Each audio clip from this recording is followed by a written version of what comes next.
That chain rattle. Oh my god.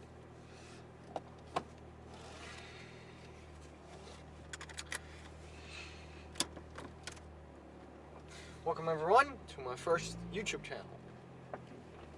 As I just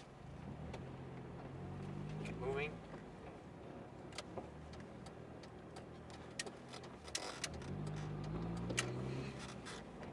My first YouTube channel and also my very first vlog. So don't hate on me if it's a little bit slow. Cause I'll just have to pay attention right here. Why is that motorcyclist on the sidewalk? There's a road to drive on.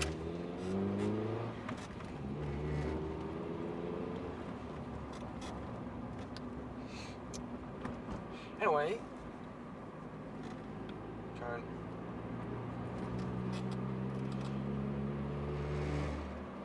So, yet again, welcome to my very first vlog. I am a car guy, if you didn't saw that in the title, channel name, and well, I'm Dutch, because that's also in the channel name. Clean my windshields, oh my god.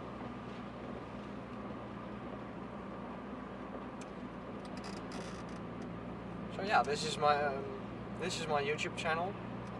The reason why I've called it that Dutch car guy is because I'd like to take you guys along with my life and me and my car, because I'd like to build it the way I see it, as I see its potential. And it has a lot of potential, and a lot of people do not see it, because it's a Nissan Primera P10 1995, and well, honestly, nobody, if you ask anyone anything about a Nissan Primera or an Infiniti G20 in the States, they will say it is boring. But it's boring in the absolute best way, because it's a total sleeper. And why? The exhaust just popped. It has this version with a 2-liter engine has an SR20 under the hood. A low-powered SR20, yes, but an SR20 nonetheless. And also they did came with all-wheel drive, so quite competitive possibility.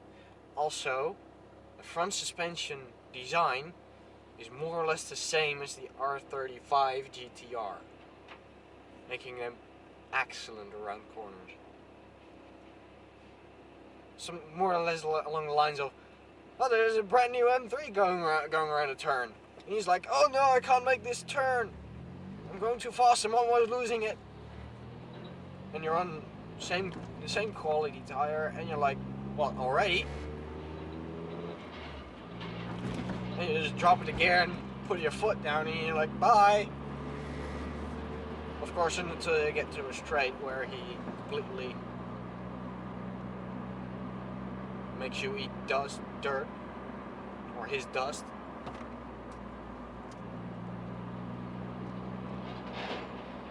Because he's got quite a bit more power, as most BMWs have.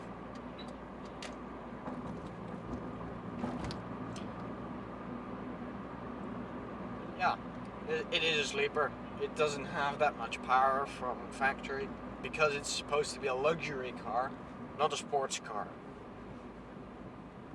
Also, it never really came with a turbocharger.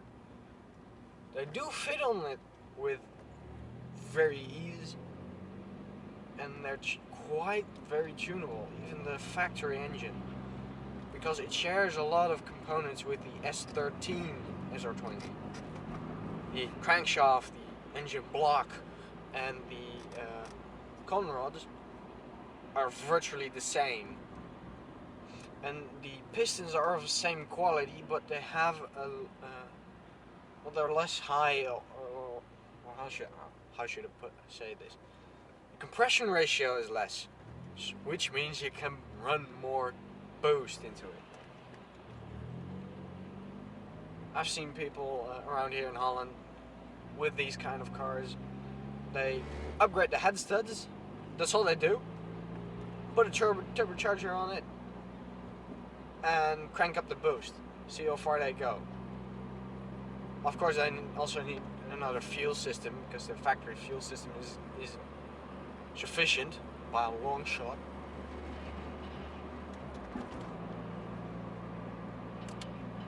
But I've seen them go up to 400 horsepower at the crank without really any drawbacks.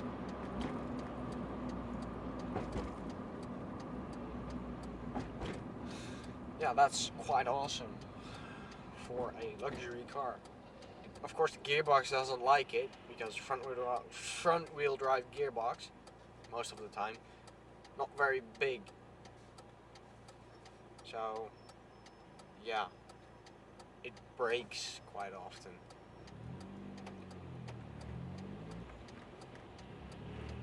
Especially if you do that because it's not built to handle that much power.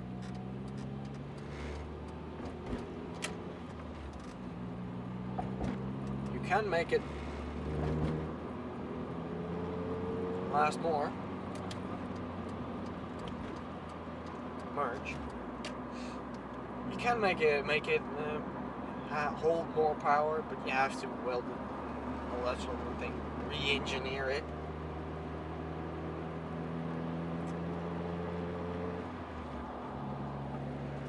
Nice and loud exhaust. Yes, I do have another exhaust on here. I don't know if you can hear it, but can you hear that rattle? It's driving me insane and I can't really do anything about it. But it's only between a set amount of RPM. It's only between 2,000 and 2,500 RPM. Outside of it, it doesn't occur. I don't know why it occurs, but it occurs. It's kind of annoying. Also, when the engine is cold, it tends to cough a lot in those RPMs. I don't really know why.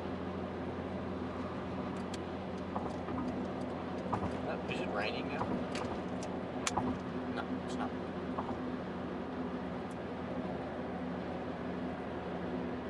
Did it just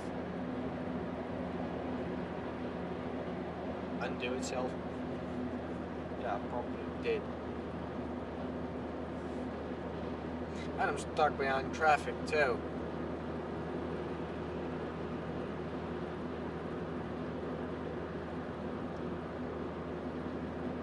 People on the left are overtaking me, but there's no space for me to go in between without cutting somebody off.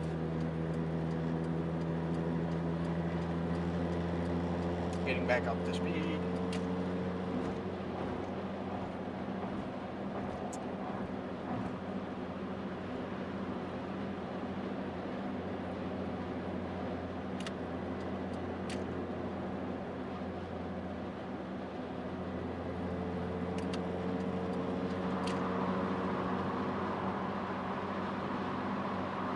Ah, right.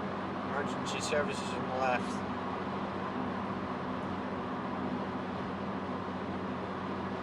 I hope you guys don't need it right now or anytime soon.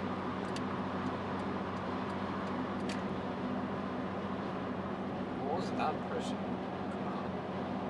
Drive home. Yep.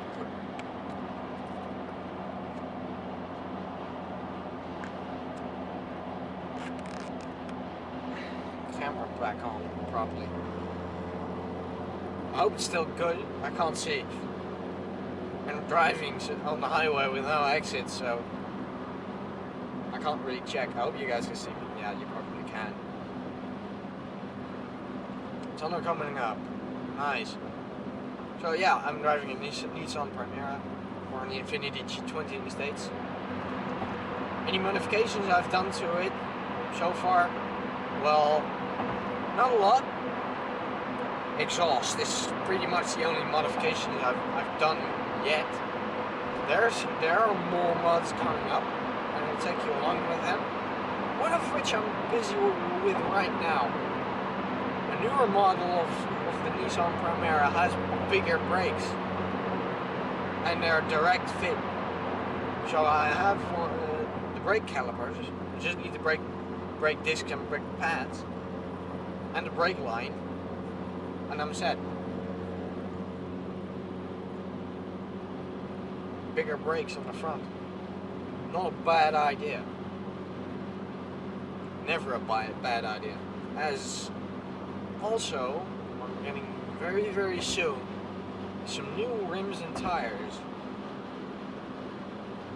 Just because I can, and because I want to, because I think one of my current rims is bent, causing the whole car to vibrate while I'm driving along on the highway. Not a pleasant feeling. Also, when I'm doing 30 kilometers an hour, the whole car goes like, and you can actually feel it going up and down. You're like, it can be a weight that's fallen off. It can be. I'm sorry, it can't. Not when you're doing only 30 kilometers an hour. It's like you're doing 17 miles an hour and you're going, not very pleasant. So yeah, a lot of mods are coming up. Those two I've mentioned before, very soon. And then, well, some repairs. Repairs in two of my engine mounts are broken, worn out. How do you want to call it? Actually, one that holds my engine, keeps my engine from rotating under acceleration or deceleration, is quite very broken, so the engine moves around a lot. And you can notice that when you're in stationary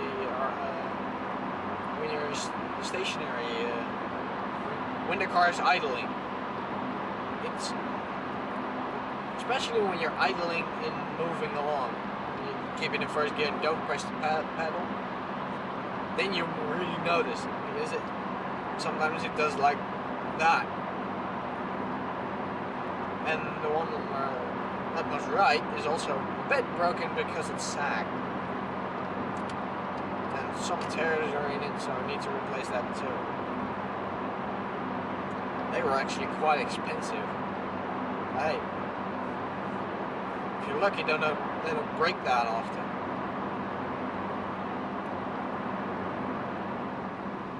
There's something else that's coming up.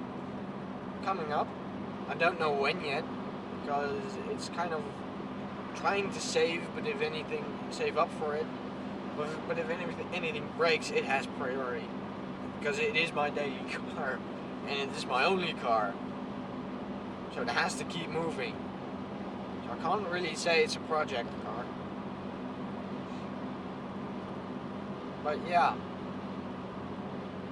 coming up, what I want to do first of all is go Neo VVL, which for people who know it, it is kind of like the VTEC from Honda, only it's from Nissan.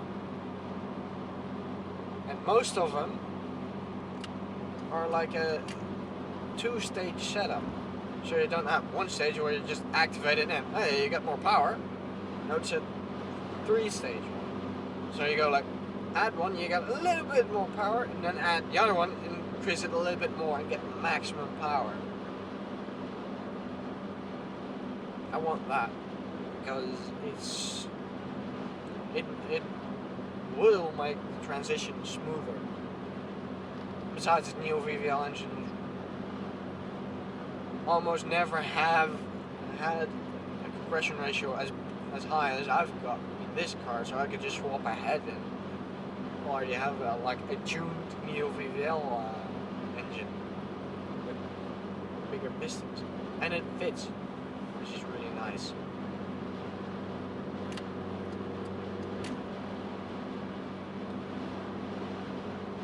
But I guess the best thing about that is it fits. You need the ECU, you need the injectors, all that sort of things. So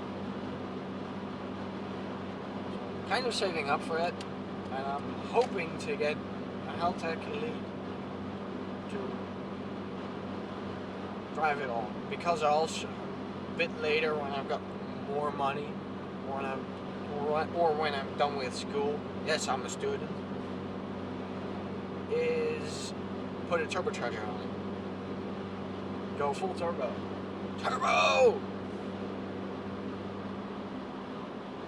Why not a supercharger? I think some people are telling me. Because the engine is sideways, and well, I don't have a lot of space for at the side of the car where the belts are to put the supercharger. I just don't have the space for it. Turbocharger is going to fit with some fiddling. Not a very big one, but it'll fit. Like a GT28, what most people use as an upgraded turbocharger on the S13s. Those things fit actually quite well. Regular GT25s, which come on the car from factory, they actually just fit. Just put a factory from a factory car that had a factory engine, that position with a turbocharger. If you put that exhaust manifold on with that turbo, it'll just fit. Don't really need to do a lot about that. So that's kind of cool. You can just sort of mix and match, which is quite awesome, I think. A little bit like Subaru. They make a lot of parts that are interchangeable too. Yeah, with Nissans it's not really always the case. Kind of unfortunate, you know. What are you going to do? You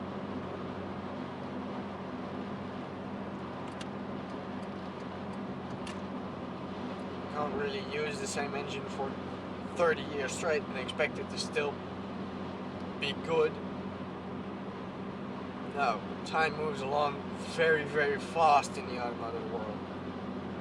If you've had the same engine for 5 years, at this stage, it is time to think of a new one, or at least a way to make that engine good again, like to improve it, make it use less fuel, less CO or more CO2 reduction manners, or something like that. And there's a traffic jam ahead. Why didn't I expect this? It's normal around this time. Traffic jams. Actually, this one is actually still came in a little bit late. And the signs are already saying I'm only allowed to do 50, but there isn't really all that much traffic in front of me. Oh, there it is. The signs are a little bit early. Not a bad thing. At least you know something's coming up.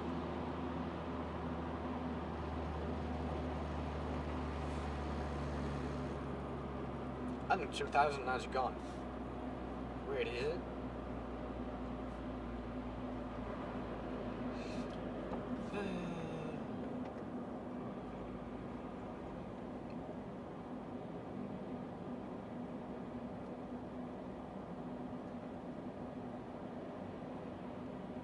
1400 RPM. Now it's really quiet.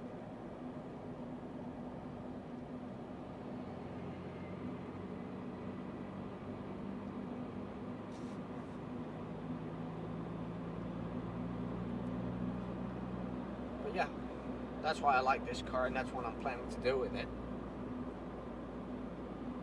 And I hope you guys like what I'm going to do with it. I hope you guys want to see it. And I hope I can count on your support for me to be able to achieve it.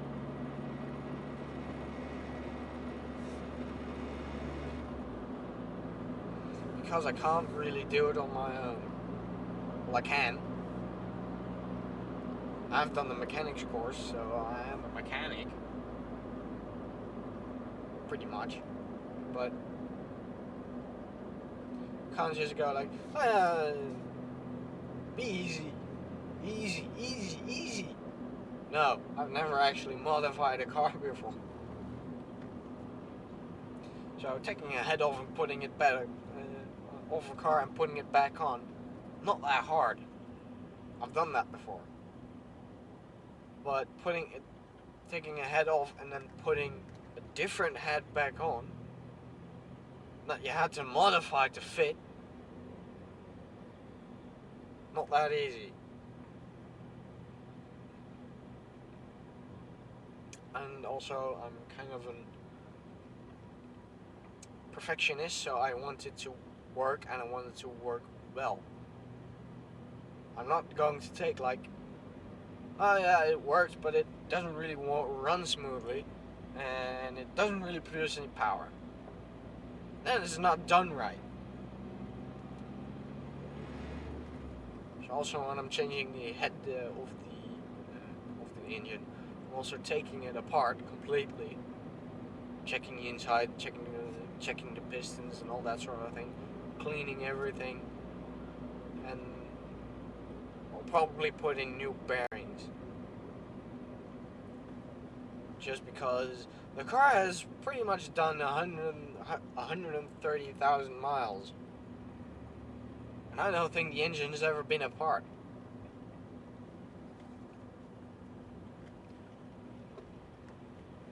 Good performance, and I know these cars can do a lot more, but when you're asking it to make more power, it's gonna wear out sooner. Well, it wears quicker when you having it make that much power.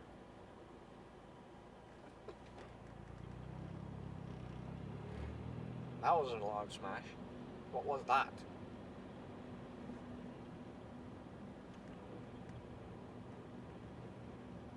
Seriously, what was that? I let the clutch out, and it was just like smack in the gearbox. I didn't know what that was, but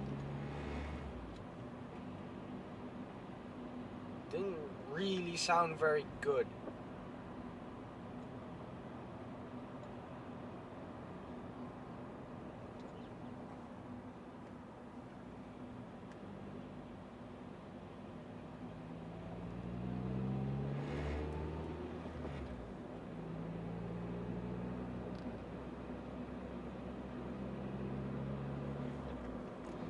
So yeah, more videos coming up,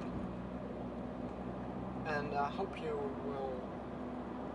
you liked the video today, and yeah, please subscribe, because at the moment I'm filming this and I have 0 subscribers. Well, it's not bad because I've just started, but still. And subscribers isn't everything, I know. You know, it gives you some feeling of success when you get past a certain threshold. It's like, yeah, I've done something that other people really, really like. I like that sort of feeling. And so I hope you do like what I'm doing. That's also why I hope you will subscribe. and I don't think I can churn out videos every single day, but I'll try to film whatever I can and see what ends up on YouTube.